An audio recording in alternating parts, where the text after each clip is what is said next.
ঐতিহাসিক শ্ৰী শ্ৰী দৌলগোবিন্দ মন্দিৰৰ দৌল উৎসৱৰ সফল সামৰণি। বিশাল ধৰ্মীয় শোভাযাত্ৰাৰে সফল সামৰণি পৰে এইবেলিৰ দৌল উৎসৱ। মহাপ্ৰভু শ্ৰীকৃষ্ণক পুষ্পসজ্জিত সিংহাসনত বহুৱাই নাম প্ৰসংগ বেণ্ড পাৰ্টিৰে দিহিং সত্ৰলৈ লৈ যোৱা হয়। তাত ধৰ্মীয় ৰীতি নীতিৰে পূজা অৰ্চনা কৰি পুনৰ দৌল গোবিন্দ মন্দিৰৰ মণিকূটত প্ৰতিষ্ঠা কৰাৰ পাছতে দৌল উৎসৱৰ সফল সামৰণি পৰে।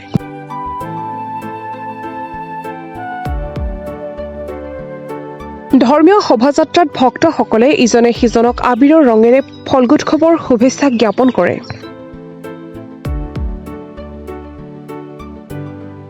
উল্লেখ্য যে 2 মাৰ্চৰ পৰা 5 দিনীয়াকৈ আয়োজন কৰা হৈছিল এই দৌল উৎসৱ। বহুত ভাল আমাৰ ভাৰতীয় সংস্কৃতিৰ এটা মূল বৈশিষ্ট্যৰ ভিতৰত এই যিটো দৌল উৎসৱ, এইটো এটা ডাঙৰ উৎসৱ আমাৰ পৰম্পৰাৰ।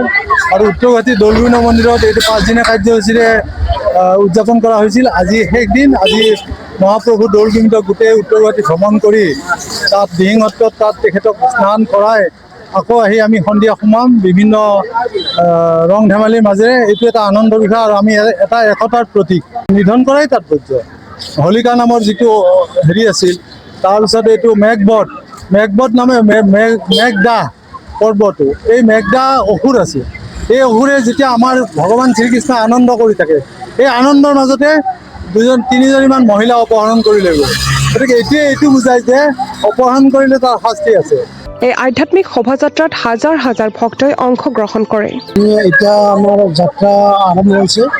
আমি অলৰেডি আমাৰ প্ৰভু মেইন মন্দিৰৰ পৰাই আমি উলিয়াই লৈ যোৱা হৈছে। লৈ যাই আমি প্ৰথম আমাৰ ঘুমচা ঘৰত গৈ কিনে আমাৰ তাতে আমি যিখিনি আমাৰ পৰম্পৰা নিয়ম আমি সেইখিনি নিয়ম পূজা কৰা হ'ব। তেওঁ নিজৰ মেইন মণিকূটত ইমান বছৰে যে 1 বছৰলৈ থাকে, এই মণিকূটটোত পুনৰ তেওঁক মেইন প্ৰৱেশ দ্বাৰ কৰা হ'ব। আৰু মেইন কথাটোৱে আজি 5 দিনৰ কাৰণে তেওঁ ঘুনুচাৰ ঘৰত আছিলে। ঘুনুচাৰ ঘৰত থাকি তেখেতে মহাপ্ৰভু সকলোৰে আনন্দ উৎসৱ কৰিলে, ফাকু উৎসৱ কৰিলে। সকলো ৰাইজ ভক্তই তেওঁক সেৱা জনালে, তেওঁৰ লগত ফাকু খেলিলে।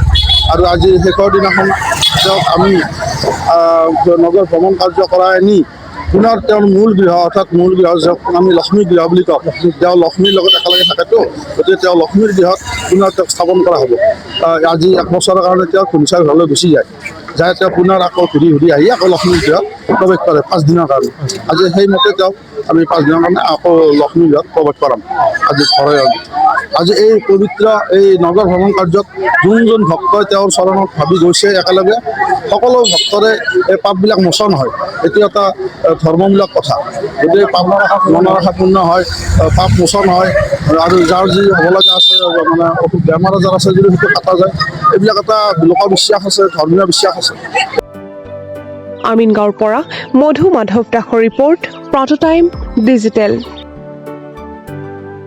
শদিয়াৰ পৰা ধুবুৰীলৈ, বৰাকৰ পৰা ব্ৰহ্মপুত্ৰলৈ সকলোৰে মাজত চিনাকি এটা নাম প্ৰাত টাইম। থলুৱা ভাষা, কৃষ্টি আৰু সত্য বাতৰিৰ আধাৰত প্ৰতিষ্ঠিত খবৰ প্ৰাত টাইমৰ প্ৰতিটো বা বাতৰি পুংখানুপুংখভাৱে চাবলৈ Facebook, YouTube, website, Twitter, Instagram আৰু ব্লগাৰ পেজত লাইক আৰু ফ'ল' কৰক।